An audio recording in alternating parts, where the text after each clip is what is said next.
Hey there, I'm Julie, and this is the Married to Addiction podcast. If you're here, then you're probably what I call my secret sister. We're in a situation we never asked to be in and fighting a battle we never wanted to fight. We're faith-filled women who are married to an alcoholic, and it affects every inch of our lives. If that sounds like you, then this is a safe place for you to land. Married to Addiction is a faith-based podcast where I help you find the tools and strength you need to navigate your husband's addiction without losing yourself in the process. So please subscribe and tune in as often as you can, because your husband's recovery is important, but so is yours.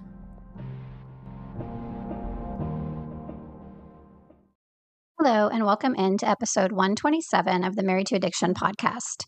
Today's episode is called The Hardest Time of the Year, and it's not what you think. So today I want to talk about what I believe is one of the hardest times of the year for many wives of alcoholics. And surprisingly, it's not Christmas, it's not Thanksgiving, it's not New Year's, it's summer. Now, I know that might sound strange because when most people think of difficult seasons, they do think about the holidays. But over the years, I've heard from many women who find themselves struggling even more once school lets out and summer begins. And since we are pretty much right there right now, when most schools are letting out for the summer, I wanted to address this today. I think that part of the reason for this is that summer comes with a lot of expectations. So all the marketing and all the buzz around summer tells us it's supposed to be fun, relaxing, full of family memories, vacations, pool days, and barbecues.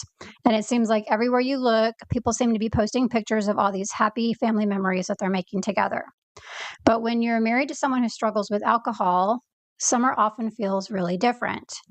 Instead of looking forward to vacations or family gatherings, you might find yourself worrying about them. I know I did. You wonder if he's going to drink too much at the lake or at the beach or at the cookout. You wonder if the kids will notice. You wonder if any special day is going to end up in disappointment instead of the memories that you're hoping to make together as a family. Maybe you don't even want to go on vacation because you're worried that it's going to turn south.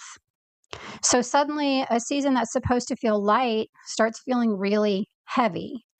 And another reason why summer can be so difficult is that it creates a lot of opportunities for drinking just inherently. So the vacations and pool parties and camping trips and neighborhood gatherings and all of those things, which are many of the activities that people associate with summer, also unfortunately tend to revolve around alcohol. Now, for most people, that's not a big deal. But when you're married to someone struggling with addiction, those types of events can create a tremendous amount of anxiety because instead of simply being able to enjoy the moment, you're instead evaluating the risk of participating in those things. You're wondering what version of the day you're going to get, or you're wondering what might happen if you go to the neighborhood gathering, or you're trying to always stay one step ahead of a problem that may or may not occur. And that kind of vigilance is exhausting.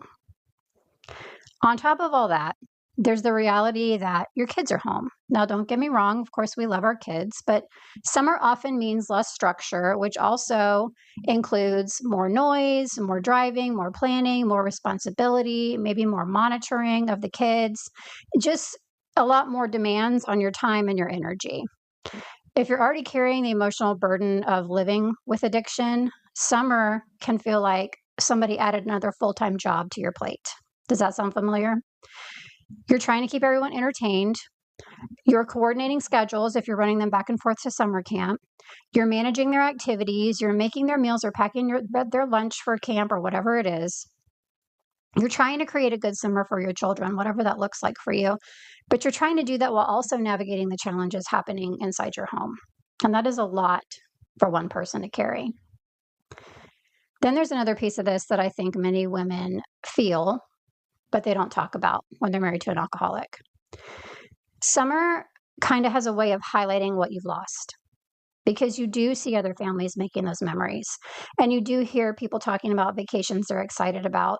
And you do watch couples enjoying their time together. So sometimes summer stirs up grief in ways that you weren't expecting. It can also remind you of what you've lost, not necessarily the loss of your marriage completely, but the loss of what you thought it would look like for you, the partnership you imagined, the memories you hope to create, and just the ease that you want your family to experience in these type of situations. And I think that a big part of this is that a lot of women either don't acknowledge that or don't realize that that's happening under the surface. Or maybe they do, but they feel guilty admitting that. And they tell themselves that I should just focus on what I have. I should just be more grateful. And that's important. But I want you to hear that grief and gratitude can coexist. You can love your husband deeply and still grieve the ways that addiction affects your life, your family, your summer. You can trust God and still feel sad about what you're walking through. Those feelings don't make you a bad Christian or a bad person. They make you human. So as we head into the summer months, I want to encourage you to focus less on creating these perfect summer memories that you feel like you're seeing everywhere and focus more on taking care of yourself. Because as I've heard you, I'm sure you've heard me say before, many wives of alcoholics, for them, self-care just slowly disappears over time without them even noticing. Everyone else's needs always seem more urgent, and everyone else's emotions demand attention. Everyone else's schedules become the priority. Those types of things start stacking on each other, and then one day you realize that you've spent months pouring into everyone around you, and you're totally running on empty yourself. So I want you to really acknowledge and hear and absorb the fact that your well-being matters too. Your peace matters. Your rest matters. Your joy this summer matters. And if you're putting all of that on hold because you're waiting for your circumstances to improve before you allow yourself to experience those things, then you may end up waiting far longer than you should or way longer than you need to.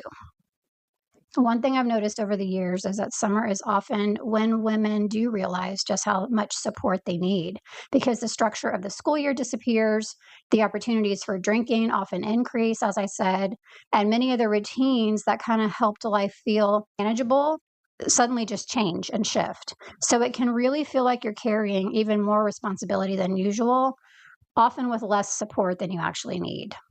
That's one of the reasons that I created the Secret Sister Circle, which I'm sure you've heard me mention before, which is my program for Christian wives of alcoholics, because I wanted women to have access to guidance for these particular kinds of situations that they're facing.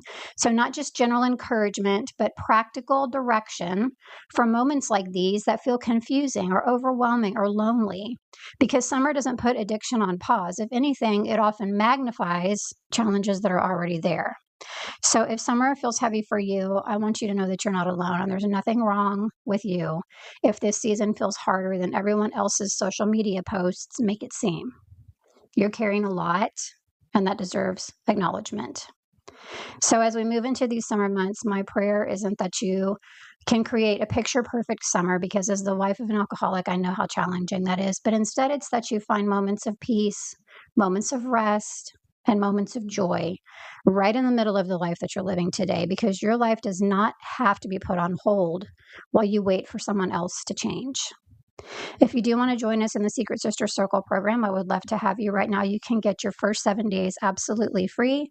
Just head to secretsistercircle.com. Thank you so much for listening. And until next time, remember to take good care of you, which includes making space for your own peace this summer. Bye for now.